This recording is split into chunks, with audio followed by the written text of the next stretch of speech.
Eh bien bonjour, très heureux de vous retrouver pour un nouveau cours ensemble. Aujourd'hui nous allons parler tenue de route, partie cycle, et nous allons voir l'étude fonctionnelle, structurelle et temporelle.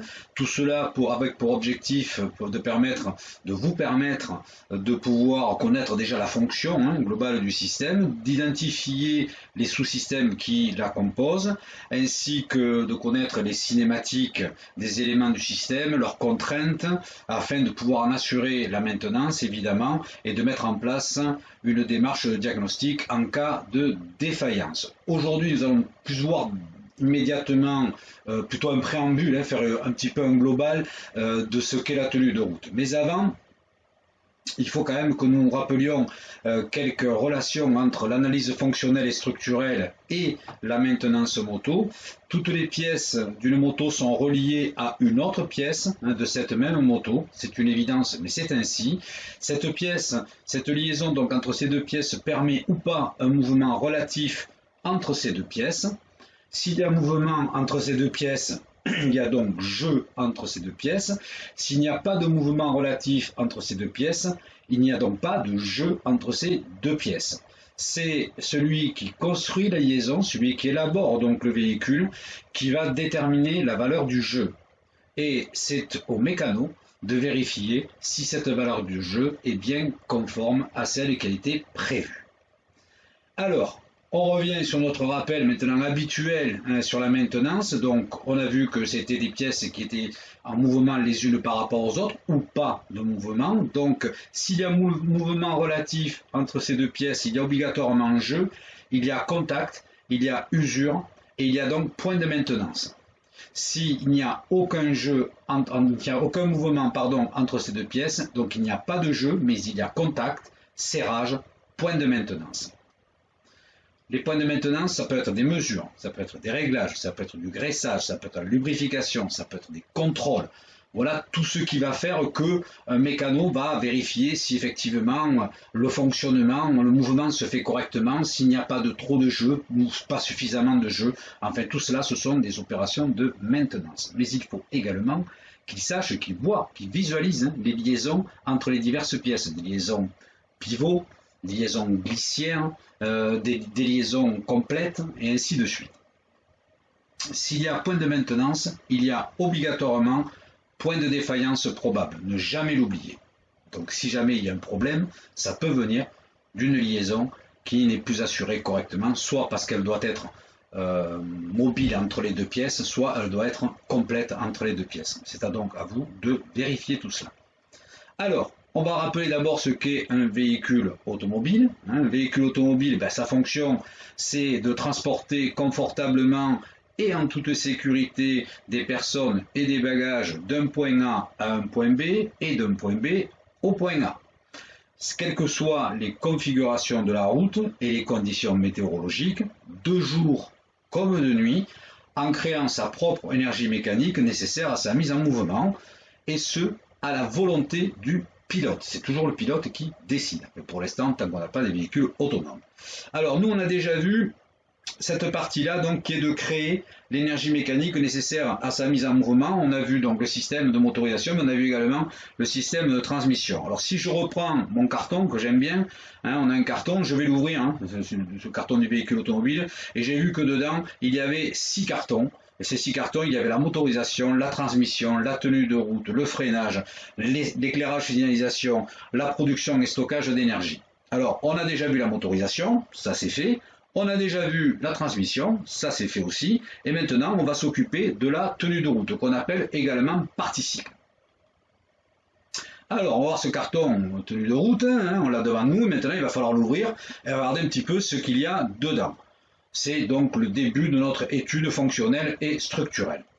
Si je regarde bien la fonction du véhicule moto dans sa globalité, donc c'est ce que nous avions vu tout à l'heure, le transport, ainsi de suite.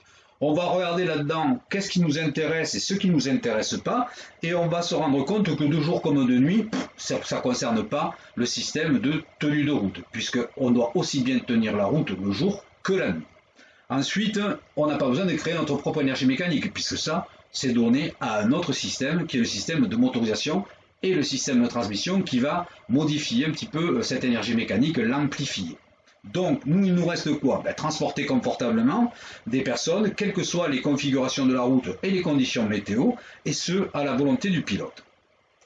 Donc, notre système doit nous permettre d'aller et venir confortablement, en toute sécurité, quelle que soit la configuration de la route, que ce soit une ligne droite, des virages, une montée, une descente, qu'il y ait des trous, qu'il y ait des bosses, et ainsi de suite, et quelles que soient les conditions météo. C'est pas parce qu'il pleut qu'on doit s'arrêter de rouler, ou parce qu'il fait soleil qu'on doit s'arrêter de rouler. Hein. Il faut absolument qu'on puisse avoir tout cela de rempli, aller et venir, dans toutes les conditions.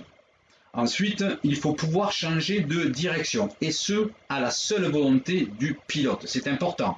C'est pas la moto qui décide que je fais demi-tour et que je rentre à la maison. C'est le pilote. Et enfin, de pouvoir supporter les autres organes de la moto et les charges transportées. C'est-à-dire que généralement est rattaché au système de tenue de route, donc à la partie cycle, tous les éléments de la motorisation, les éléments d'éclairage et signalisation, ainsi de suite. Alors, je prends mon carton, puis je me rends compte d'une chose quand même. C'est que la moto est un solide déformable, déjà, qui va se déformer et qui n'a que 2 appuis au sol. Et ça, c'est important et on le verra tout à l'heure. Donc, on va regarder un petit peu les éléments qu'on va trouver, hein, les autres cartons qui sont à l'intérieur de ce gros carton de tenue de route. On va trouver un carton châssis, on va trouver un carton train roulant, il y en a 2, un train roulant.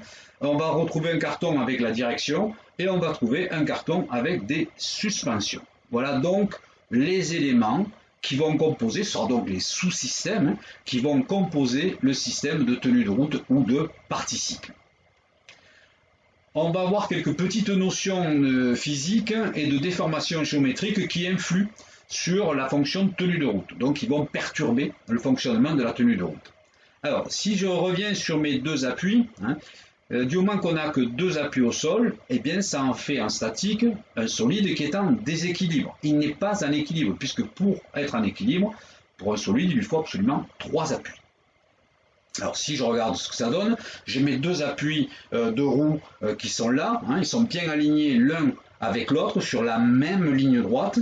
Hein, et puis si je veux que ça tienne droit, hein, il va falloir, ou alors je suis un magicien et j'arrive à positionner parfaitement ma moto parfaitement verticale de telle façon qu'elle tienne, mais ça vraiment, si vous n'essayez pas, je ne vous le conseille pas, vous risquez de mettre la moto par terre. Alors qu'est-ce qu'on va faire pour qu'elle puisse tenir à l'arrêt? Eh bien on va rajouter une béquille latérale, c'est-à-dire qu'on va générer un 3e point d'appui et on va tracer une surface donc, qui relie ces 3 points de contact au sol, et cette surface engendrée par ces 3 points est appelée la surface de sustentation. Tant que mon centre de gravité se trouve dans cette surface de sustentation, eh bien mon véhicule est en équilibre, il ne tombe pas. Par contre, si effectivement mon centre de gravité sort de cette surface de sustentation, eh bien il y a déséquilibre et la moto va tomber. Vous pouvez faire l'expérience, c'est très simple. Vous vous mettez comme ça, d'accord ? On a le centre de gravité qui se situe au niveau du nombril pour les hommes, un petit peu plus haut pour les filles, c'est pas le même endroit, et il se situe au niveau de la colonne vertébrale. D'accord ? Votre surface de sustentation, c'est la surface que vous avez qui est composée par vos 2 pieds. Tant que mon centre de gravité se trouve dans cette surface, je suis en équilibre. Si je me penche vers l'avant, que va-t-il se passer? Je vais être en équilibre pendant un certain moment, hein, avec une force musculaire évidemment, hein, qui va résister un peu, mais mon centre de gravité, il est toujours dans ma surface de sustentation. Si vous vous penchez un petit peu plus, vous sortez le centre de gravité de la surface de sustentation, et là, vous tombez. D'accord? Si vous voulez faire pareil dans l'autre sens, vers l'arrière, vous allez vous rendre compte que c'est encore plus problématique derrière, parce que comme on a le centre de gravité qui est très proche de nos fesses et donc de l'aplomb de nos pieds, on va très rapidement le faire ressortir de notre surface de sustentation. Et si on se met sur le côté, comme ça, si je me mets sur le côté comme ça, dès que je sors, je tombe. Par contre, qu'est-ce que je vais faire? Je vais écarter mes pieds, et si j'écarte mes pieds, j'augmente ma surface de sustentation, et là, j'ai un équilibre beaucoup plus important, j'ai plus d'amplitude de mouvement sans déséquilibre. C'était pour bien vous faire comprendre ce qu'était la surface de sustentation. Alors, si notre moto, avec 2 points d'appui au sol, elle tombe, comment elle fait quand on roule pour qu'elle reste droite? On n'a pas un sidecar, avec un sidecar on a beaucoup moins de problèmes.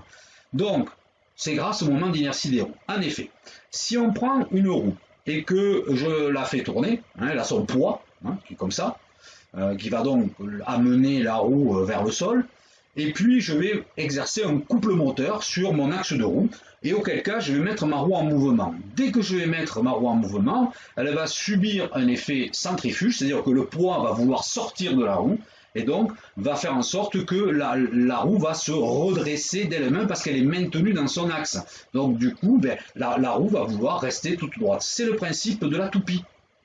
C'est le principe de la toupie. Alors si je prends une toupie et que je la pose au sol à l'arrêt sans qu'elle tourne, donc ma roue c'est la toupie. Hein, je fais tourner par l'axe de la toupie ma toupie, que va-t-elle faire? Eh bien elle va se relever et elle va tourner. Elle va tourner. Et puis on va se rendre compte que notre vitesse de rotation, au fur et à mesure, avec les frottements de l'air, eh bien elle va se réduire. Et là, on va assister à un autre phénomène qui va se produire, c'est que notre toupie, elle va commencer à divaguer. Elle va partir un petit peu dans tous les sens jusqu'au moment où, paf, elle va retomber. Vous avez certainement ressenti cela quand vous commencez à ralentir avec votre moto, vous sentez plus l'équilibre, vous vous sentez en déséquilibre. Alors pourquoi? C'est simplement dû aux effets gyroscopiques des roues. Alors qu'est-ce que c'est que les effets gyroscopiques des roues? Eh bien on va le regarder. Ces effets gyroscopiques, tantôt ils seront bénéfiques, on va l'utiliser pour le pilotage, tantôt ils seront néfastes, et c'est bien là le plus souvent. Et il n'y a pas que les roues.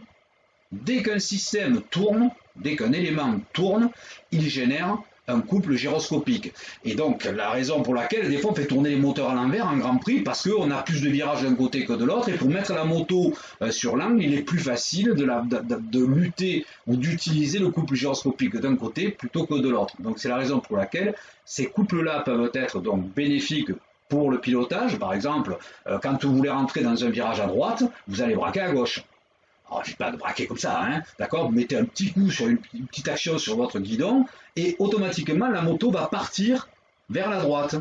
Si vous êtes dans un virage et que vous voulez maintenir votre moto sur la trajectoire, vous allez également contre-braquer, auquel cas vous allez plaquer votre moto sur la trajectoire. Par contre, si vous voulez relever votre moto, je prends l'exemple d'un pif-paf pour aller plus vite, qu'est-ce que vous allez faire? Vous allez braquer dans le sens du virage. Et là, vous allez avoir votre moto qui va se relever. Tout ça, c'est les effets d'inertie jugulés au couple gyroscopique des roues.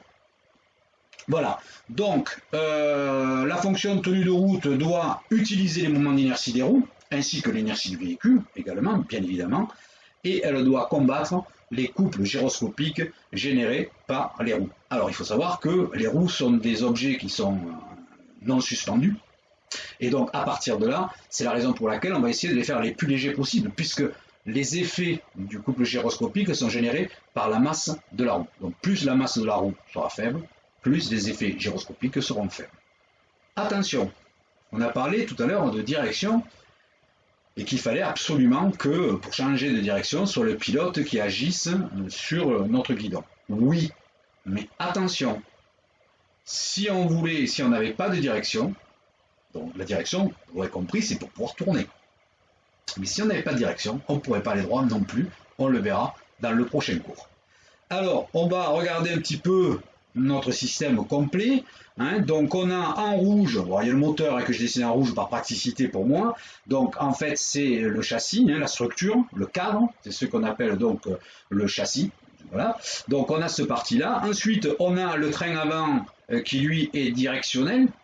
On a le train arrière qui lui est moteur en règle générale, et on a une liaison. Alors c'est vrai que pour la fourche avant c'est un peu compliqué pour le train avant, parce que souvent fourche avant comprend à la fois la suspension et le train avant, alors que sur le train arrière on a vraiment de scinder le bras oscillant avec la roue et la liaison élastique entre le châssis et le bras oscillant et le train roulant, de telle façon à absorber les irrégularités de la route notamment, ou les effets de freinage ou d'accélération. Voilà.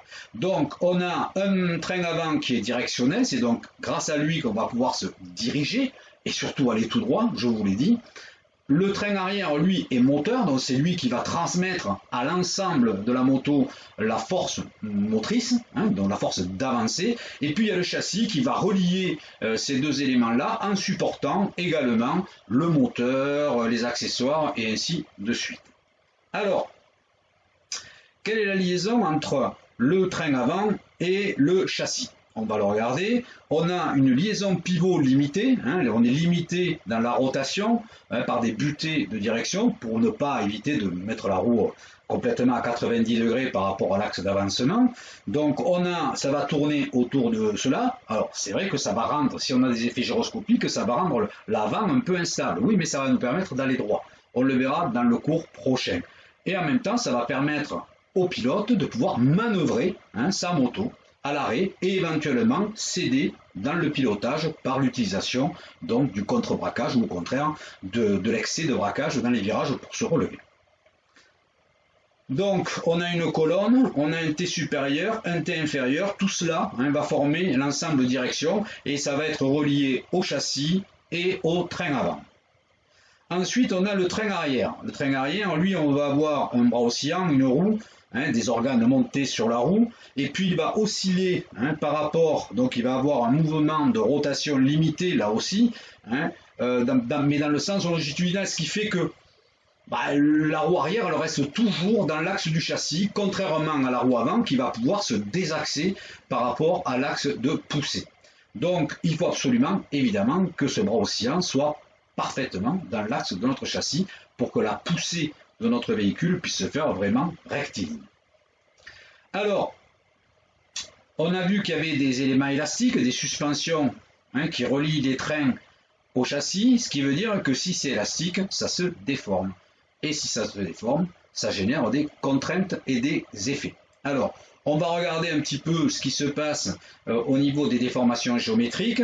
Alors, on a deux principales cotes qui sont intéressantes pour nous. On a la cote A et la cote D. Dans le prochain cours, je reviendrai pour vous dire ce que c'est. Mais là, c'est la distance entre les deux axes.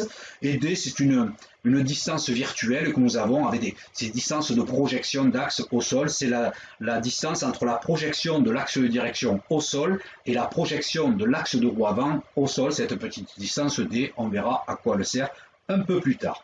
Je vais donc me mettre en position freinage, donc je vais comprimer totalement mon avant et je vais venir en buter. Que va-t-il se passer? Eh bien, je vais me rendre compte que ma distance A va changer, donc elle va se raccourcir, donc ma distance entre les deux roues va se réduire, donc mon véhicule va raccourcir. Je me rends compte que mon axe de direction va devenir un petit peu plus vertical, et je vais voir que ma petite distance au sol va elle aussi diminuer. Donc ça, c'est une déformation géométrique dont il va falloir tenir compte pour pouvoir faire un réglage complet de notre partie cycle, donc afin de la rendre la plus efficace possible. Mais tout cela est totalement subjectif pour la bonne et simple raison, c'est que c'est le pilote sur la moto qui vous dira si le châssis lui convient ou ne lui convient pas. Et vous entendrez souvent des pilotes dire la moto elle est confortable ou elle n'est pas confortable. C'est-à-dire confortable, je n'exerce pas beaucoup d'efforts à la piloter. Donc voilà, donc ces petites distances vont se réduire et donc ça va générer des contraintes de fonctionnement de notre véhicule. On va avoir les masses qui vont se déporter un petit peu sur l'avant, un petit peu, même des fois beaucoup quand on lève la roue arrière, quand on fait des stoppies. On va changer la tête du véhicule, on va modifier la hauteur de selle, enfin plein de cotes géométriques qui composent notre ensemble partie cycle, eh bien va se déformer, vont être modifiées. Et il va falloir que ces modifications soient complètement étudiées afin que le véhicule, quelles que soient ses conditions de déformation, reste un véhicule sûr, un véhicule confortable, un véhicule qui puisse aller et venir en toute sécurité. C'est que pour le pilote se mettre en danger, évidemment. Alors, maintenant, on va regarder aussi, pour qu'on puisse discuter et avoir le même langage tous, on va regarder les divers plans du véhicule. Alors on a le premier, on met le point G, c'est le centre de gravité. Alors il va se situer, en règle générale, le centre de gravité d'une moto va se situer légèrement au-dessus du pignon de sortie de boîte, pour à peu près. Et puis si on met un pilote dessus, on va retrouver le centre de gravité de l'ensemble pilote plus moto, va se retrouver à peu près au niveau du couvre-culbuteur ou de la pipe d'admission. Il va se trouver à peu près là. On verra pourquoi, les rapports de charge et tout ça dans un prochain cours. Alors on a un premier plan longitudinal qui lui est engendré par X et Y. Hein. Y par rapport à X, donc le plan deviendra longitudinal. Ensuite, on a un plan horizontal, c'est entre les X et les Z. Et on a un plan transversal qui est un plan engendré par les Z et les Y. Voilà, donc ça c'est quand on parlera de plan horizontal, de plan longitudinal ou de plan transversal, il va toujours falloir se rappeler ces axes-là. Hein. Donc le plan transversal, c'est le plan engendré par X et Z. Le plan longitudinal, c'est le plan engendré par Y et X. Et le plan horizontal, c'est le plan engendré par X et Z. Voilà. Il va falloir impérativement maintenir nos deux roues alignées sur les X. Ça, c'est impératif pour que notre moto puisse aller droit. Et c'est bien là la plus grande des difficultés que l'on a en tenue de route, c'est de maintenir en permanence ces deux points alignés quand on est en ligne droite. Et on verra que sur les phases de virage notamment, eh bien on a des petites surprises. Voilà, c'est terminé pour ce cours, j'espère que ça vous a plu et puis on se retrouve très vite pour la suite de nos aventures sur la tenue de route. Au revoir.